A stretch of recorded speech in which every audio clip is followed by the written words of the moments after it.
Hello there, traveling peoples. Ito na naman, magta-travel na uli tayo. This time to our sixth state and territory, South Australia. Ito yung ticket namin from Qantas. Ayan, ticket ni Lizelle. So, we're going to Adelaide, South Australia. Medyo napaga tayo. Wala pang tao dito. Papansin nyo, wala pang tao. So chill muna. May sipon siya actually. Sinisipon siya. So, yun lang. Update namin kayo later. By the way guys, published na pala yung book natin. If naalala nyo, nalibot natin at least 80 provinces sa Philippines. So, gumawa tayo ng book about it. So, si Lizelle yung cover natin. So, exploring around the Philippines, 80 provinces, 175 hotels, and 387 culinary spots. So, available siya guys sa Amazon. Ito yung link. Ayan, browse nyo lang yan. So, paperback copy available. And soon, yung hardcover din available. Although mas mahal yung hardcover. So, hopefully, mag-avail kayo, makita nyo yung itinerary na ginawa namin dito sa travel na to. And meron tayong Klook promo code, Traveling People's Klook. So, gamitin nyo lang for more discounts.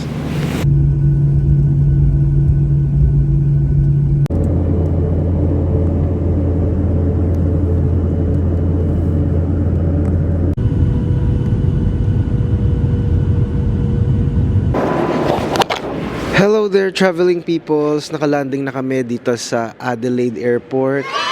Medyo si Lizelle pagod. May sipon siya. Nalagnat. Nagde-develop na. So, nakuha na natin yung ating luggage.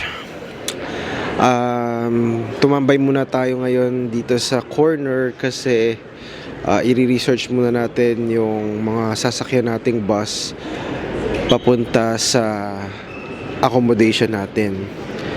Pero since dun sa bus na sasakyan natin, meron ding stop malapit sa State Library of Adelaide. Pupunta muna tayo sa State Library of Adelaide. Kasi anong oras lang ba ngayon? 7:30 pala ngayon.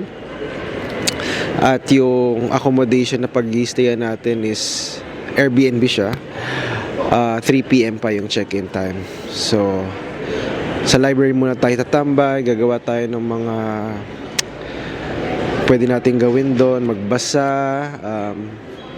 and mag-email. So, see you there.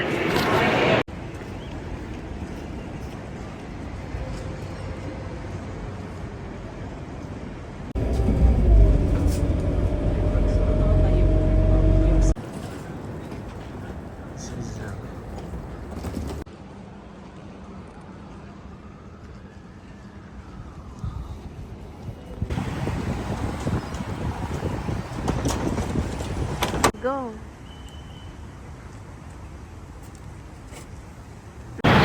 Hello traveling people. So andito tayo ngayon sa State Library of Adelaide.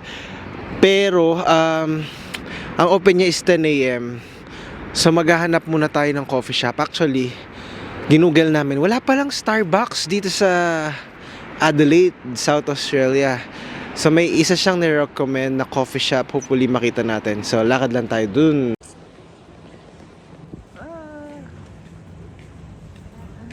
After naming maglakad ng malayo, nag-coffee muna kami sa Chibo. Isa to sa famous coffee shops dito sa Adelaide. And then, nagsimpa na rin kami.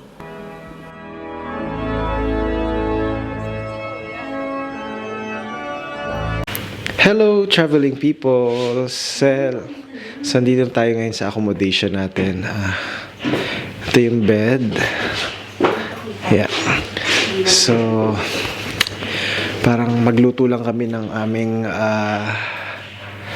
dinner na, no? Or dinner. Tutulog na tayo. So, see you.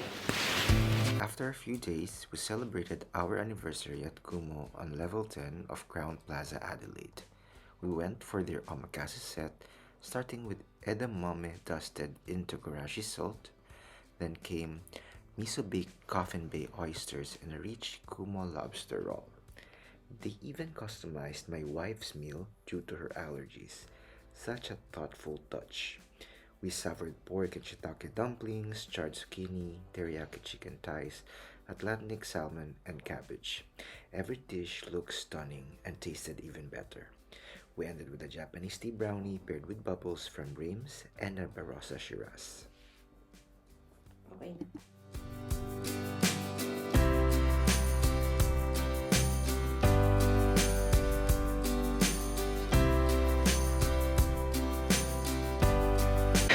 Hello, traveling peoples! Andito tayo ngayon sa Lights View, isa pang suburb dito sa South Australia. And so far, itong second accommodation natin parang maganda siya. Oh, ganda, may salamin. Tapos, yung baba niya malinis din.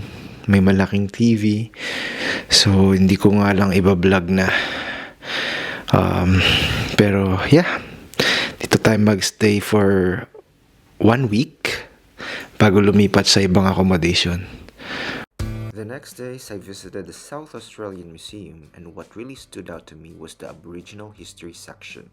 Powerful, rich, and deeply moving. I spent time learning about the oldest living cultures in the world. Then I stepped in the Egyptian section and saw an actual mummy, surreal and fascinating. It felt like walking through centuries of history. I also explored the art gallery of South Australia, and I was amazed by the variety and depth of the collections. From colonial to contemporary, every room felt like a new world. I especially enjoyed the works by Indigenous Australian artists, raw, bold, and full of emotion. The way the gallery blends modern pieces with classic European and Asian art makes the experience so immersive. It's a must visit for anyone who loves art and culture. Pagkatapos noon, nag-explore lang kami ng coffee shops. So for example, punta kami sa Ambrosia Cafe. The next day, Bean Bar. Sa iba't ibang location sa Adelaide. Then the next day, Blefari Cafe. And then the next day, another coffee shop called Hey Darling. Then nung may time pa kami bandang umaga, nag-Parliament tour din kami. Ayan, may historia niyang building na yan. Interesting siya, especially for me. Then, nighttime, pumunta kami sa Victoria Square. Ang ganda ng fountain dyan. Then, the next day, Chinatown. Hello, traveling people! Nandito na kami sa Chinatown. Ito siya. Saan? Hanap kami kakainan. Ay!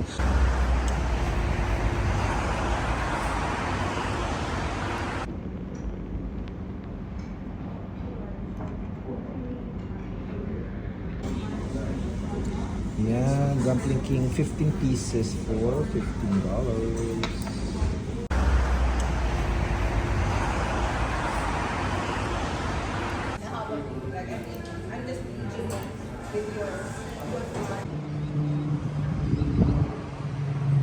Hello, traveling peoples! Kung naririnig nyo ako, ayan. Dito ako sa likod. Hello! So, napansin ko kasi wala nang masyadong salita yung vlog. So, magsasalita ako. Kaya hindi ako nagsasalita kasi wala akong mic na maayos. Tapos, meron akong mic sa camera kaya lang bulky siya pag dinadala sa labas. And then, pag gamit ko yun, lagi nang ay, ano kaya ginagawa nito? So, ayan. Pero at least, hello, kami ang una dito. Dito kami magpa-fa ngayon.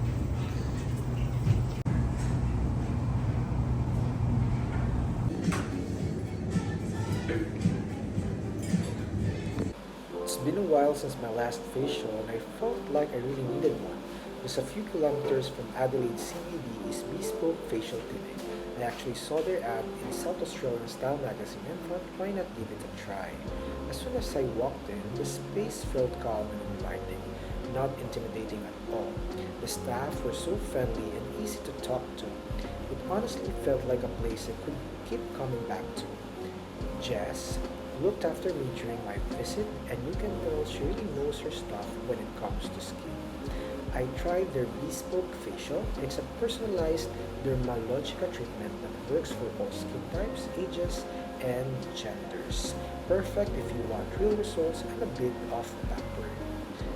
If you're thinking of booking, here are their contact details. Their address is at 498 Brighton Road, Brighton, South Australia, 5048.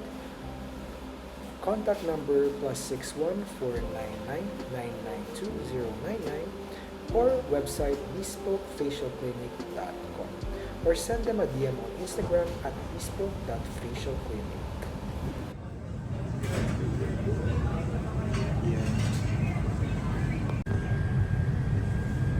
Ayan o, parang nabasusan siguro sa kanya. So, nandito kami ngayon sa Central Market. So, parang Victoria Market siya. Pero ito nga lang, biggest market ng Adelaide. Hindi siya biggest market, pero parang yung mga fresh ingredients marami kang makikita dito. Sorry na lang.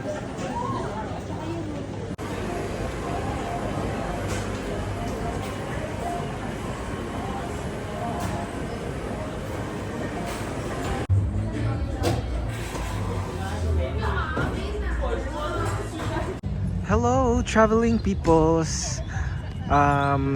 1 hour from Adelaide CBD is this town of Glenelg. And kaya kami pumunta dito kasi gusto namin makakita ng beach. Andun siya, malapit na. Ay! Ayan na, oh. May shark kaya dyan? Ano, namumula ka dyan, eh. Uli, ang pula. Ang haba! Ganda, no? Pag-diver.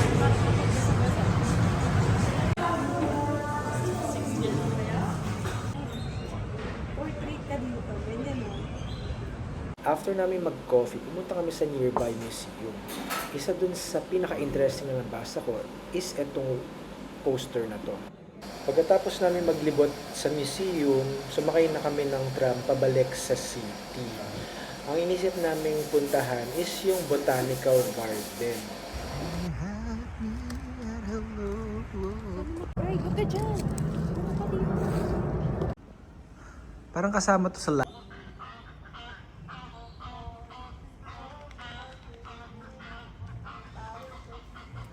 Then, katabi ng Botanical Garden is itong National Wine Center. Dito pala yung National Wine Center sa South Australia. Impressive. After nung pumunta kami dun sa city, yung malapit sa Oval, para mag-antay ng sunset. And then, bumili kami ng coco, milk tea sa Randall Plaza. And then, kumain ng Pakistani food malapit sa aming place. Ang sarap niya, ha, in fairness. Then, the next day, nag-coffee uli kami bago gumala sa mga bagong spots. This time, may dinner kami sa Rita's Adelaide. Gracias, Lord. Ito yung pinaka-favorite dessert ko sa kanila. Pakita nyo lang to pag pupunta kayo. And then, after dinner, in-enjoy namin yung Adelaide at night. Meron silang Festival of Lights doon. Nung napagod kami, nag-milk tea uli, gongcha naman ang tinry namin. And then the next day, coffee naman sa day job. And then, ayan, nag-transfer na kami ng aming bagong Airbnb, which is near to the airport. Salamin ba? Nearby, nag-coffee kami sa Half Cup. Okay, itong coffee shop na to. And then, nag-dinner sa Namaste Mate. Grabe, no? Ang dami naming kinainan. Enjoy namin actually yung Indian food, lalo na yung mga chicken tikka nila. The next day, bumalik kami sa Glenelg kasi gusto namin yung vibe doon. Nag-coffee kami, and then kumain kami sa Uncle Doc's. Filipino fast food restaurant siya, and talagang mapapamiss ka ng home kasi nandun yung mga favorite naming food. And then, nag-move kami ng bagong Airbnb, mas malapit sa airport. And then, nag-decide kami mag-dinner sa The Thai Guy Adelaide. Ang sarap ng mga Thai food na kinain namin. And then, ayan na, flight na, papunta na sa Perth.